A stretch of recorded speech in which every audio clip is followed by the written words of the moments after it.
सम्पूर्ण दाजुभाइहरू, यदि तपाईँहरू चाहँदै हुनुहुन्छ कि तपाईँको सम्पूर्ण पापहरू क्षमा भइहाल्नु भने सजदा गर, ढोक गर्नु, अल्लाहको लागि ढोक गर्नु। अब्दुल्लाह इब्न उमर रज़ियल्लाहु अन्हुमाको वृत्तान्त हो। उहाँले भन्नुहुन्छ कि मैले रसूल अकरम सल्लल्लाहु अलैहि वसल्लमलाई भन्दै सुनेको छु कि इन्नल अब्द इज़ा क़ाम युसल्ली उतिया बिदुनुबिही फउज़ियत अला रअसिही।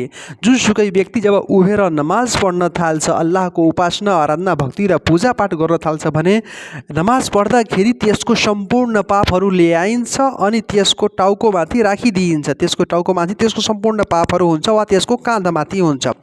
फेरि जब त्यो रुकू गर्छ वा ढोक गर्छ, तसाक़तत अन्हु, ढोक गर्छ, आफ्नो टाउको निहुराउँछ, तल गर्छ भने त्यसको सम्पूर्ण पापहरू झरिहाल्छन्, चाहिँ खसिहाल्छन्, समाप्त भइहाल्छन्, निस्किहाल्छन्।